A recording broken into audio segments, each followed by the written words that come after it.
Tēnā koutou katoa, and thank you for coming today to Manatū Hauora for this COVID-19 update. I'm joined by Health Director General, Dr. Ashley Bloomfield, and by Zoom, Te Whatu Ora Health New Zealand Chief Executive, Te Pulaia Margie Apa. COVID-19, there's no doubt that this winter is one of the toughest seasons our sector has ever faced, and COVID-19 cases have been steadily trending upwards, with flu and other respiratory illnesses also placing significant pressure on the health system. Today I'm going to outline some of the measures that will help us get through this darkest part of winter.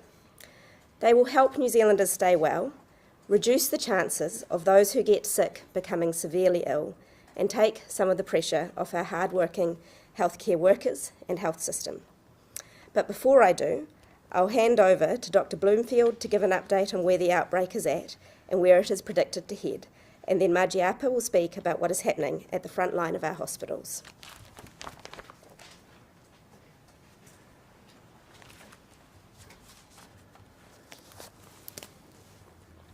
Kia ora anō. Thank you, Minister. Welcome, everyone. I want to start just by briefly mentioning what's happening with the pandemic overseas. With more open borders and an ever-increasing number of cases detected at our border, this has never been more relevant. And what we are seeing globally is that the number of new weekly cases has increased week on week over the last month, after previously declining since March 2022. And this is happening even though we know that testing rates have dropped in a number of countries, especially in the Northern Hemisphere. It's quite clear this is being driven by these new BA4 and particularly BA5 subvariants of Omicron, and we are seeing a very similar pattern to what we're experiencing here in a number of Australian states, in particular New South Wales. Of course, thinking across the Tasman, their preparation and response there is informing our response, and vice versa, and we remain in regular and very close contact with our Australian counterparts.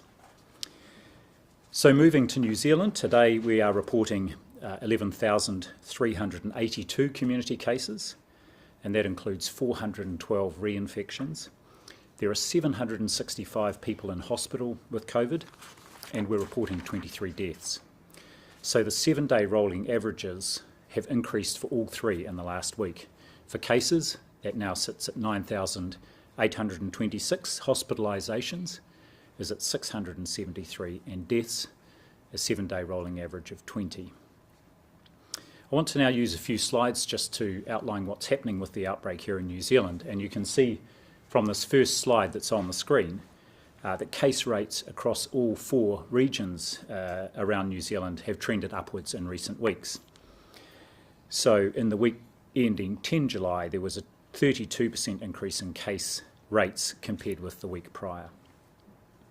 And in particular, and this will be what is driving our increase in hospitalisations, which has been quite rapid, among people 65 years and older, they have increased by 33% in the week ending 10 July, so quite significant and rapid increases. Early on in our first Omicron wave, we didn't have our over 65s so impacted, and we're seeing those higher case rates there. The test results of our border workers and our wastewater reporting suggest that there is the significant increase in case rates across all regions in recent weeks. And I know there's interest always in what proportion of cases we think we are detecting through our testing. We're back to, we think, around half of cases. So probably about double the number of cases out there around the motu compared with what our testing is showing. And some of those will be people who are asymptomatic or very mild symptoms, and some may be testing but not uploading their results, and there may be some people who are simply not testing, and we'll come back to that. So the upward trend in case rates is primarily due to this increase in the Omicron BA5 subvariant, and you can see this in the next slide. This shows the proportions of the different Omicron subvariants since the outbreak commenced. Early on, it was BA1, and then BA2 rapidly took over. And you can see over these last few weeks here, quite a rapid increase in the proportion of cases that are driven by BA4 and BA5, and in particular the latter. And that is going up week on week. So the latest showing that we're at 47% of cases are BA5 related, and so that's going to continue to increase and will almost certainly over the next few weeks become the dominant variant. There's no evidence at this stage, as we've said before, and we're watching closely, that the BA5 subvariant causes more severe illness than BA2. And likewise, early analysis of BA5 shows no substantial variation or reduction in vaccine effectiveness of 3 doses of the Pfizer vaccine relative to the BA2 variant. However, BA5 is clearly better at evading immunity, and this is important for people who have been infected previously. It does not mean you are immune to being reinfected, and we are seeing a steady number of reinfections, which we're now reporting every day. It's still around 2 to 3% of our total infections, but we are expecting it to increase. And so it's very important that even people who are fully vaccinated and or have had COVID, including Omicron in the last few months, to take the precautions we're going to re-emphasise today and talk more about. And just a few quick slides on modelling. This first slide is effectively what we are modelling will happen with our hospitalisations if we do nothing. In other words, if we maintain the current levels of mask use and so on. It shows a peak of more than 1,200 beds occupied per day, and that is higher than the peak hospital occupancy we had back in March. This is, as I said earlier, in part driven by the higher infection rates amongst our over 65s. And likewise in this scenario, our rates of community infection are expected to peak at around 21,000 cases per day, similar to what they were in the first peak. However, we can see that if we do something here, this peak in hospitalisations, and this is critical, we can lower that peak if we take steps, if we all take steps to limit our exposure to the virus and protect ourselves. We will reduce that peak of hospital occupancy to under 1,000.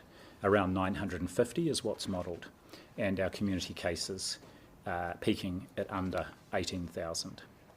And so we can see this next slide really showing the difference there. And you'll all be aware of the pressure our hospitals, indeed our wider health system, including our general practices, are under. And so it's incumbent on all of us to do what we can to help reduce the number of infections and the impact on our health system. So what can you do this winter? Well, we anticipated a second wave of Omicron. We're seeing the impact of the BA5 subvariant. We've planned for it, and our colleagues across the system are doing sterling work, and my colleague Margie Apple will talk to that shortly. But the public health measures in place and the actions of us all are what will make the difference here.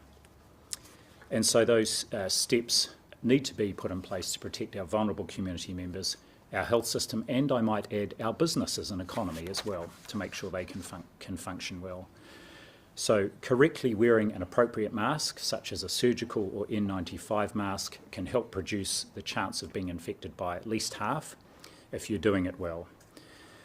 And now, if any of people out there are not wearing masks because it's a bit of a hassle or uncomfortable, I just want you to think of our health and disability workers who are wearing masks day in, day out during their entire time at work while they're dealing with this pressure. And my plea to you is, if they can do it, then you can do it. And if you do, that will help ensure we all get through winter in the best shape possible, including our health system. Testing, of course, remains crucial in reducing transmission and supports people following through on isolation. Unlike most other countries, we still have a requirement for everybody who tests positive and their household contacts to isolate, unless they've got a special exemption there, which is there to help our businesses keep operating. And likewise, vaccination. We've widened the accessibility to the flu vaccine, you all know. We've recently started our rollout of the 4th dose of the Pfizer vaccine with one of the widest eligibility criteria in the world, I might add. And our priority is on vaccinating those priority groups, our older people, people with pre-existing conditions and anyone over 50, and our health workforce. We are keeping under close watch the interval. At the moment it's 6 months. We will look at whether or not there's indication to reduce that once we have really got into those priority groups vaccinated, as well as potentially extending and widening the eligible groups. We will keep that under advisement, but at the moment there are more than 1.7 million people who are eligible, and those are the highest risk people and the ones we want to vaccinate first. So we have in place a number of strong protective measures, including those I've outlined above, and if everyone does their bit, we will get through winter. As the Minister said, it's a very tough winter for our frontline staff, we know that, and my plea to you is to everybody in New Zealand is to do your bit for this next period of time, a couple of months, to just help us get through winter, in particular our health system. Now I'm going to hand over, we'll see the change on the screen, you'll see Margie Apa, the Chief Executive of Te Whatu Ora, Health New Zealand, appear, I hope, and she will talk about some of the pressures on the health system and how they are being responded to. Kia ora, Margie, over to you. Tēnā koe, Ashley, and tēnā koe to you, Minister, and colleagues in the room. Look, I'd just like to start by echoing the Minister's comments and acknowledge the hard work of our kaimahi, our frontline healthcare teams who are providing care for patients in our communities, particularly at this time of significant challenge for our system. The work you do is important and valued, and our communities really appreciate that effort. I also want to acknowledge that to help with this capacity, many of our staff are supporting each other, many doing extra shifts and supporting teams that they might not normally work for. So in this time, I want to just acknowledge that extra effort. As a unified organisation, Te Whatu Ora is closely monitoring the pressures across our healthcare system. Because we have come together, we are monitoring and gathering data to support regions and districts to support them in their care. Our workforce is facing high demand in many areas, including primary and community care and emergency services, as well as hospitals and across most regions, as we all know. And we know that people working in the health system and hospitals and primary community care are impacted by the same winter illness because we are part of the communities that we serve. And as we are seeing the rest of our country, we are seeing high numbers of staff away unwell or caring for dependents this winter, more than what we have seen in previous winters.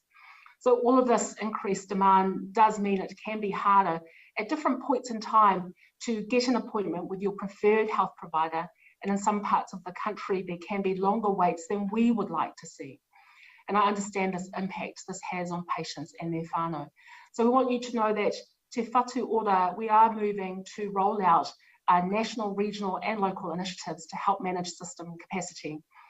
We're working regionally to manage demand, to prioritise urgent care and to deliver as much planned care as possible.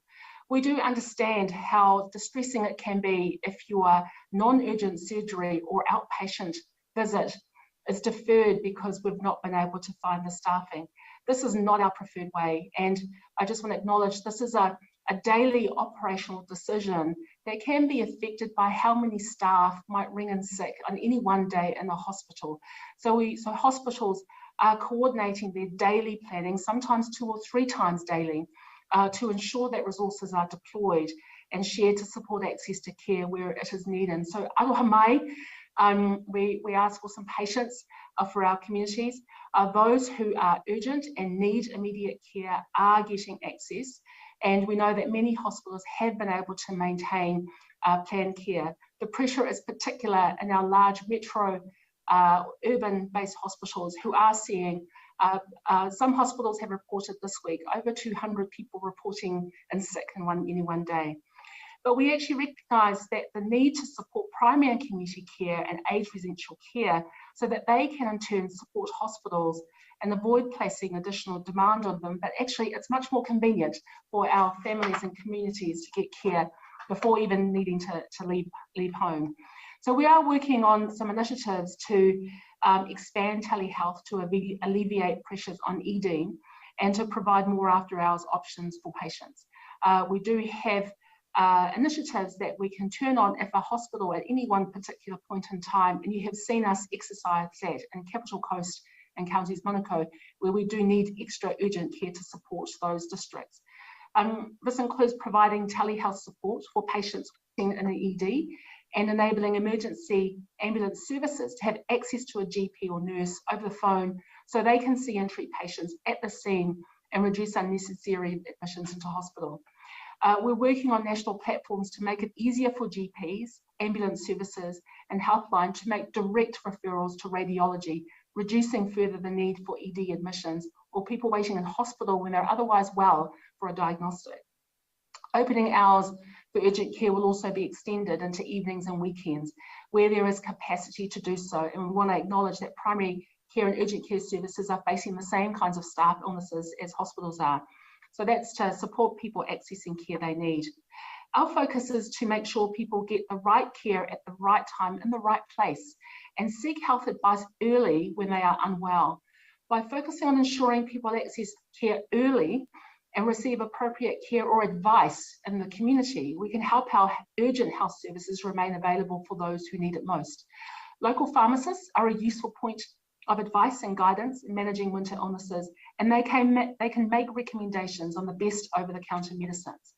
If someone is sick, before you leave home, call Healthline on 0800 611 116 anytime, day or night, if you are unsure what to do. And Healthline can offer advice, which might offer you some other things to do before you even leave home. So it also helps our health services, and just echoing the Director General's guidance, if everyone can commit to help us get through winter in good shape. Thank you, Ashley. Thank you, Dr. Bloomfield, and Te Pulai Amaji Apa. To get through this stage of the pandemic, we're going to have to use the most effective measures we have to reduce the spread of both COVID-19 and influenza, and by doing so reduce the pressures on the health system and leave resources for those who are most in need. We have weighed up whether moving to the red setting under the COVID protection framework would make enough of a significant difference to slow or reduce rising case numbers. The main difference in the red level, gathering limits, would likely only offer an incremental benefit. The vast majority of disease transmission is most likely to be occurring in places where most people spend the most time, their homes and workplaces of any size. Wearing masks, getting boosted, testing, and staying home if you're sick are the most effective ways to stop the spread of COVID-19. Our response to the pandemic has to be fast and flexible, but it also must be proportionate. We need to balance restrictions with practicality and effectiveness. These measures also help reduce the likelihood of catching flu and other winter illnesses, so that is why we are remaining at orange. However, we can improve how we are using the tools available to us at Orange, particularly masks, rapid antigen tests or RATs, and antivirals. Under the Orange setting, masks are required on public transport, in shops and in aged care facilities. You might think if you've had COVID-19, you don't need to wear a mask anymore, but the rapidly rising rates of reinfection show that that is not the case. Now is not the time to stop wearing masks. Evidence tells us wearing a mask halves your chance of being infected with COVID-19. It also helps protect you against influenza and other winter illnesses. So if you don't wear a mask for yourself, please wear one for our healthcare workers, especially over the next couple of months. To help more people wear masks, we will soon be providing free medical masks with RAT kits at all existing collection sites. P2 or N95 masks will be provided to those who are clinically vulnerable and high-risk individuals. We want people to test more. That's why we are removing the eligibility criteria for free RATs for individuals and their household members. You no longer have to say you have symptoms or be a household contact to get your RAT kits for free. However, please do continue to use the Request a RAT website to request RATs before you rock up to the collection point. It helps our team make sure we have the stock there for you. Also, the Ministry of Business, Innovation and Employment will be engaging with businesses to ensure they are aware of the guidelines for creating safe work environments. This includes ensuring people don't work when they're unwell, that mask use is encouraged, and that there's good ventilation at workplaces. Our message to business is simple. If you want to reduce the chance of your employees and customers getting sick, follow this public health advice. You're more likely to keep your doors open during winter. As you know, we have also recently announced a one-off supplementary energy payment to help schools better ventilate their classrooms without unaffordable heating and energy bills. And we have provided medical-grade masks for teachers and made child-size masks available for children in years 4 to 7 and regular-size masks for children year 8 and above. If schools take up this support in the coming term, their students will have more days at school and be healthier. Please use it. We are also launching a new campaign to encourage more people to get their booster shots and flu vaccinations. Health officials are calling and texting those who are eligible. If it's been 6 months since your first booster and 3 months since you've had the virus, please go get your second booster. Do it for our health sector and to keep yourself out of hospital. And importantly, if you feel sick, stay home and please test, test, test. For those who contract COVID-19, we want to see antivirals used much more widely as they are so effective at preventing hospitalisations. Today, Pharmac will be announcing expanded eligibility criteria for the antiviral tablets Paxlovid, Molnupiravir, and the infusion Veklury. The change will take the percentage of people eligible for these drugs from 2% to 10% of cases, so approximately 400,000 people. The change will include a substantial simplification of the criteria. Anyone over 57 years of age will be eligible, and there will be improved access for Māori and Pacific peoples, as well as people with other risk factors. Pharmac will release the full criteria that includes these other risk groups today. One of these medicines, Paxlovid, reduces the chance of an at-risk person going to hospital by almost 90%. And to give you a sense of the potential impact of that, yesterday, more than half the people newly admitted to our hospital were over 70. To realise the benefit of these medicines in this outbreak, we have to make sure they reach the people who need it, when they need it. Now, currently, many people already access antivirals through their general practice. In addition, our care in the community team also identify people at high risk who report positive RATs via the website, and then they prioritise them for a call from their GP to make an assessment and issue a prescription. This is a great system, but we need to do more. Firstly, we are encouraging GPs to identify high-risk people under their care in advance of them becoming sick and assess if they are eligible for antivirals, and if so, write them a prescription to be dispensed when needed. This just-in-case approach is what we call a back-pocket prescription. The approach is widely used for antibiotics, and we can use it for antivirals too. Secondly, we will ensure patients know they are eligible for antivirals by directly messaging them, so they know to seek care when they're unwell. Thirdly, we will make antiviral drugs available at pharmacies as pharmacy-only medications. This requires changes to regulation, and because these drugs have side effects, we will also offer training modules before this is taken up. So this change will be phased in over the coming fortnight. These measures, antivirals, but also masks, vaccines, ventilation, and staying home when you're sick, are the most effective measures we have. They are simple, but if we all do them, we can lessen illness burden and the burden on our health system.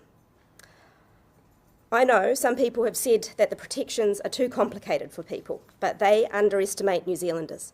Get vaccinated, wear a mask, stay home when you're sick, open a window. Finally, I want to reflect on conversations I've been having with friends and former colleagues working in the health system. They all report stories of the pressure that they're under. Rosters are tight. As you've heard from Margie, they're cross-covering and wards are busy. There can be delays getting people into ward beds or discharged, and that means they're having to provide care in ways they're not accustomed to.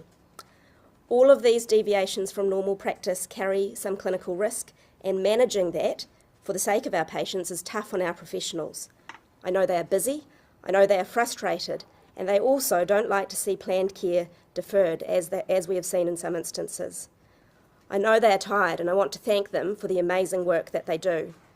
I also know that everyone is tired of COVID-19. we need to take these extra measures for a short time to get us and the healthcare system through the winter months. So please do your bit. Dr. Bloomfield and Margiapa and I will take questions. Minister, it is the middle of winter and we've seen things that we have not seen since the sort of start of the outbreak. How has it been meant to get to this point before this intervention?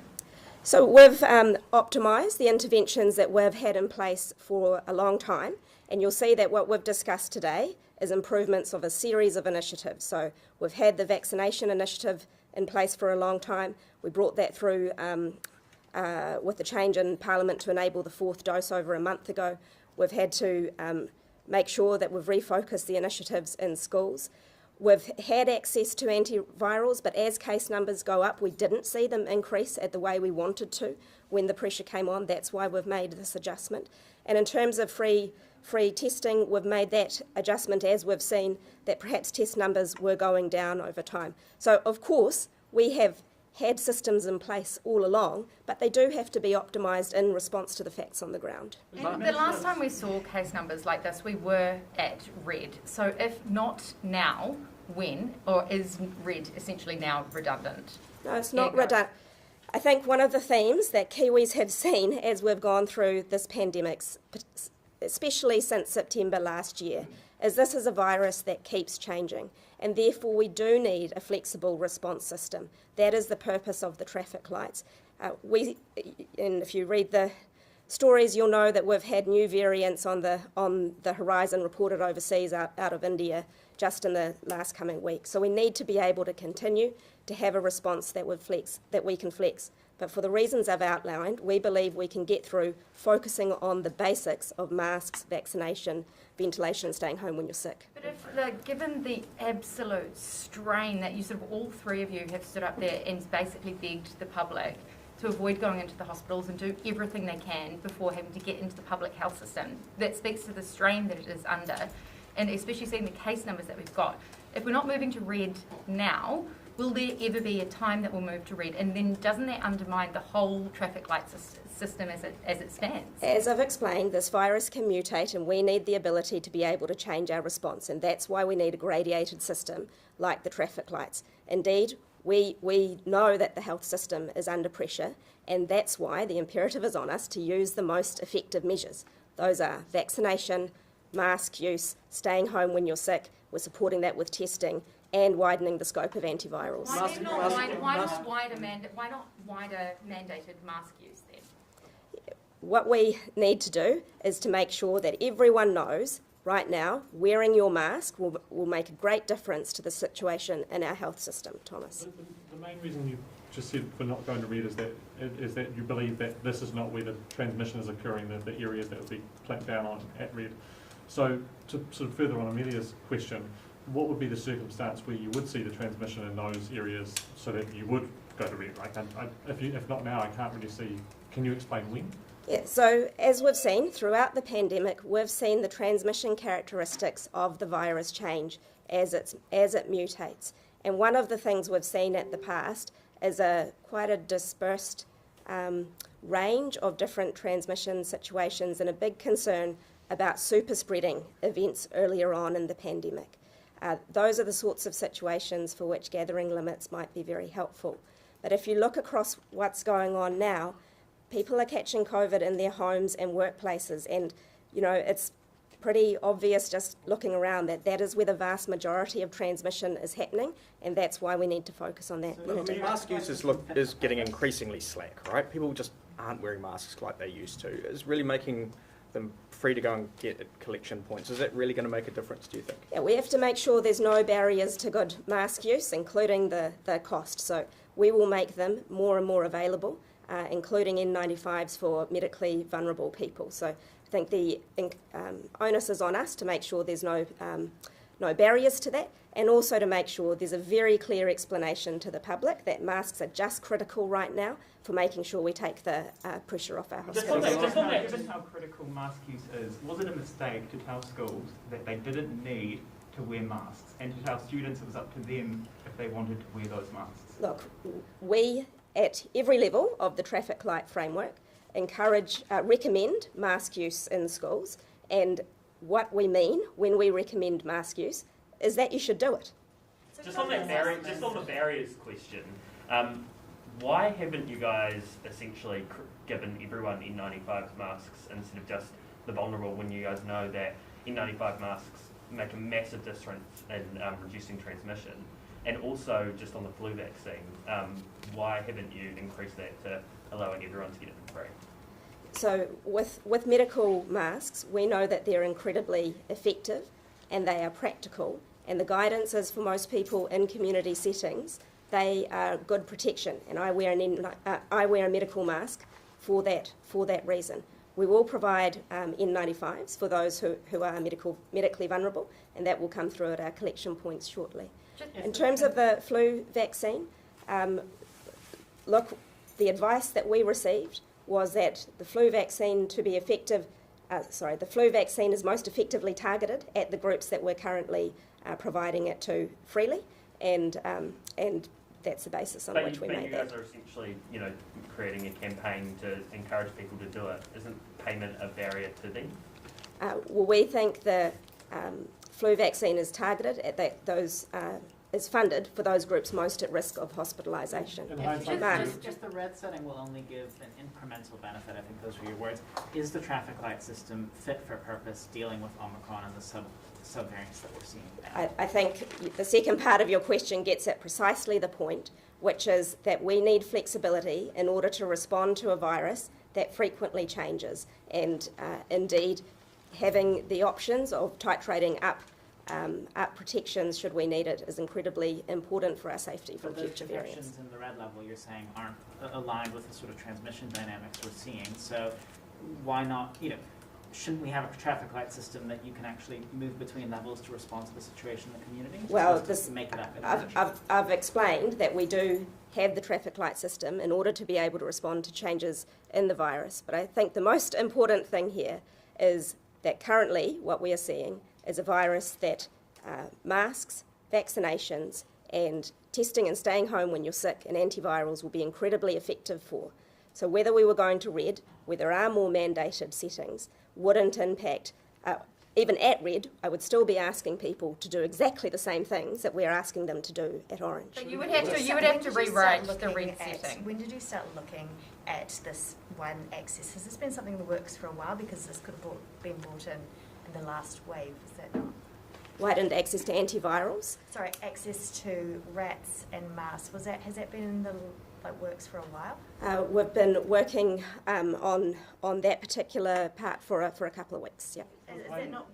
Was that not ever considered in the initial Omicron outbreak? Indeed, different settings were considered, but we're in quite a different situation in terms of rat availability, and we've seen how it's being used. I think that's the important thing. We've been concerned that the test positivity rate is going up, and it means people may not be testing as much as previously, and so that was one of the prompts for making the change. Thomas? The advice on targeting the flu vaccine was broadly correct, or do you, with hindsight, wish that the advice had recommended a slightly broader targeting of the flu vaccine? Look, I haven't given that much consideration, but it is. I mean, it's certainly appropriately targeted at those at the highest risk.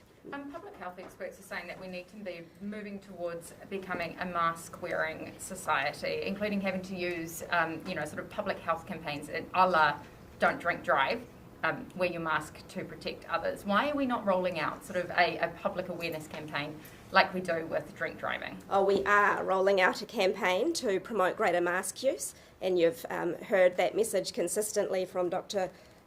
Bloomfield today, and we will have we'll have a advertising campaign promoting the message that masks matter, hitting screens very soon. I'm just going to pause here because, as you know, Margie Upper will be leaving us soon. So if you have any questions for Margie about how the health system is responding to these demand pressures, would you like to ask her now? Yeah, what's going to it's already under pressure. What's going to happen, when we hit those really high numbers in a few weeks' time? Look, I think much of what we do at the moment is in every hospital, particularly, and I know in primary and community services, we monitor the situation daily, and we deploy people as we are now We know our workforce are helping each other, where we've got people who are doing more work or shifts, and we have to make sure that we are keeping them well and not burning people out. So those daily operational rhythms of monitoring what happens and how we move resources around to support what we have now, which we didn't have before 1 July as Te Whatu Ora, is much greater regional coordination and collaboration, looking at escalation models within individual hospitals and where regions are able to support each other. So all those operational rhythms are part of how we will manage the system and supporting our workforce. If I could just go back to the masks. Thank you. So just if you're rolling out this mask campaign now, why have you waited until the middle of winter when we're getting 13,000 cases a day? Why not roll this out at the start of winter when clearly this was going to be coming down the traps towards us? Look, I think what we're talking about is a refresh of a number of government messages, but we in particular want to, and we have had supply and we have had recommendations for masks for some time now. So what we're doing is just re-emphasising, as we should, when our health system is under so much pressure. Māori and Pacifica are the most vulnerable in that age cohort, that's right. But when they go in to get vaccinated, they take in whole whānau lots. So why don't you just allow whole whānau lots to be vaccinated rather than still targeting that age cohort, which didn't work for us the first time around? Yeah, so firstly, we recognise being Māori or Pacifica as an additional risk factor, which is why the recommendation for vaccination for a fourth dose or a second booster has a lower age level for both Māori and Pacific people. We do encourage whānau to come together to be vaccinated, which might not just be for COVID, it might be for influenza, and so we're making those opportunities available to the whole whānau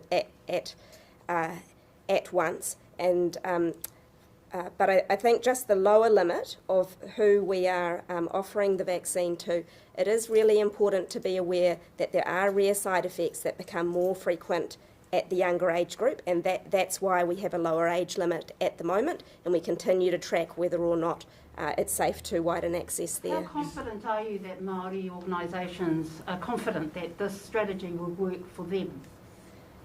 So we've worked closely with Māori organisations, both at the ministry and Te Whatu Ora level, and increasingly at a sort of township by township level, particularly for the tamariki vaccination campaign. So we've got to a place where there are multiple points of contact between the vaccination rollout and actually the health system as a whole, and hapu and iwi groups.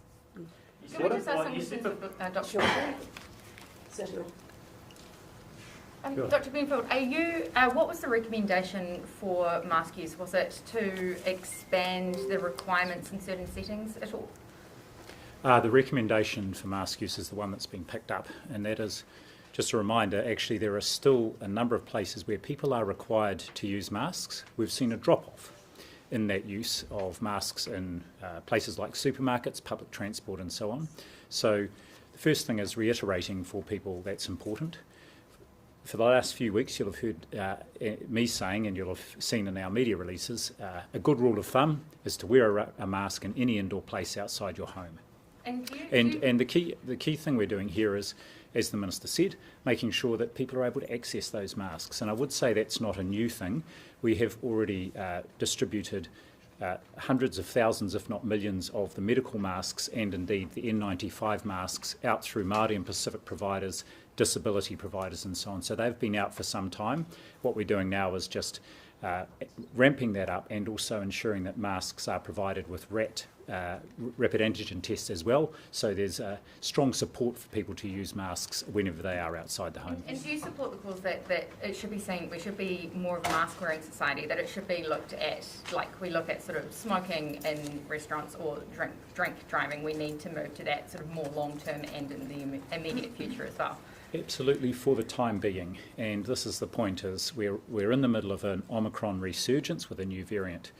Mask wearing should be like wearing a seat belt, absolutely, and that's why we still have an order which requires people to wear them in a number of indoor environments, and we're encouraging and supporting people to use them in a wider range of indoor environments as well, including in schools by, as the announcement was a couple of weeks ago, providing masks to schools for children and staff. So what about the strategy for our whaikaha whānau who aren't able to? Because we've got a lot of reports about them being abused because they simply cannot. So what's the strategy for them? Well, I think the strategy there is for us all to take that on board, that actually there will be some people who are unable to wear a mask, and those people can, and many of them have applied for an exemption, which is a legitimate exemption, and we must be open and generous and kind to those people who can't wear a mask. By the same token, those of us who can should show an example and wear masks, including to protect our tangata whaikaha and other vulnerable people who are not able to wear So they've masks. been prohibited from going into things like supermarkets, as an example, being abused by bus drivers, not being allowed on the buses. How will that be overcome? I think our supermarkets are very aware that if people have got an exemption, then they should be, and I have not seen reports or we haven't heard reports of problems in supermarkets. I certainly read the story in the media today, and I think that's an important reminder to everybody, including our businesses and our bus drivers, that some people will have an exemption, and if they do have it, that will be a legitimate one. There's a lot of language. You said before, you showed the modelling before of the peaks in the second wave, if we didn't do anything and if we didn't. Can you just say where you're expecting this wave to peak? And are you sort of seeing similar modelling in terms of, Auckland peaking first in the second wave, or regional, differences in that case? Well, you saw on the first slide that rates are going up right around the country. So it's different from when we had the first Omicron wave, which was very much Auckland-based to start with. Likewise, hospitalisations are increasing around the motu. And so we've got high numbers in all our districts and regions around the country. In terms of the peak, we've seen that increase in the 7-day rate of positive cases. However, the last few days have been quite steady. The point is here, it is up to all of us, and we have it within our reach, to actually level off that peak at either this current level or not much higher, and that is what will make the biggest difference to the number of hospitalisations, because our more vulnerable people, including our older citizens, are less likely to be infected if we all take those measures we've talked about today. But with the current implementations, that have been announced today, when are you expecting the peak to be reached? And At the moment, the modelling is suggesting, well, the peak in cases will be about a week before the peak in hospitalisations, so sometime in the second half of July is what the modelling suggests. There's a lot of language around encouragement. What would you advise Cabinet that Cabinet should do around settings in the traffic light system? Did you advise we should move to red? No, our advice was to remain in the orange setting, but one of the things our team is doing, and they're doing this today, is to look at, as the Minister described, if we were going to have to add in more stringent measures, either through this Omicron wave or because of a variant in the future, what are the settings that perhaps we should have in red, including indoor gathering size limits and so on, because our sense was that the current indoor gathering size limit was unlikely to make much of a difference, and that these were the important measures. And the measures in orange that we've talked about today are still the fundamental measures in red as well. Right. So would you say that the traffic light system as it is now isn't aligned with what we need to fight BA5? I think that the orange setting, including the mask requirements and so on, are good for now. However, we have offered to and been asked to have another look at the current red settings to see if they did need to be deployed, whether they would actually make an incremental difference. In particular, if we had a new subvariant or a new variant that had a greater impact than Omicron. And There's a I think question There's a at lot the of front language here. around encouraging and telling people to do the right thing. Sure, you're making masks accessible to more people. How are you going to enforce it? Like Benedict said, compliance has gone down. Why? What can you do to actually enforce this and tell people that peak's going to hit if you don't do it? Well, that's why we're here today. And just a reminder to people that there are many settings where masks are required, and we're reiterating that and also supporting them to do that. And the Minister may want to comment as well, but this is why we're making masks more available. However, am I confident people will listen and follow through on the message? I am, because we've seen that New Zealand's successful response in the pandemic to date has relied on people doing the right thing. There is no way we could police our way through a lockdown. It relied on people actually doing the right thing, and they did it. And our message here today is it's important that people, again, recommit. You know, we're not through this yet. It's time limited. We need to help our health system and indeed our older people get through winter in good shape, and that's why we're here today asking people to do that and also showing what we're doing to support that. And what are rat and mask stocks? What are they looking like in New Zealand at the moment? Very good, and that's one of the reasons why we feel confident that widening access is not only a good thing to do, but it's doable in terms of our stocks, and we'd rather have these things being used than sitting on the shelves. And how many can people go out and claim? Can they just go out and hoard them, or well, definitely not. That people should. The whole idea is to enable and support people to use them appropriately. They're not there. The rats are not there for businesses to pick up to do whatever testing they might want to in their businesses, nor masks. It's not a replacement for businesses doing the right thing. It is to enable individuals and whānau to be able to use masks as and when it's appropriate, and to have access to tests. And a good example might be if someone, and the most important use of using the test is if you're a symptomatic or a household contact. Someone might be visiting an elderly relative. They might have been exposed a couple of days ago to someone they've heard about. They might not be symptomatic, but they might want to do a rat before they go. So I trust people to be sensible around that. To go back to the framework. Dr. Bloomfield, is there Some of the widest access to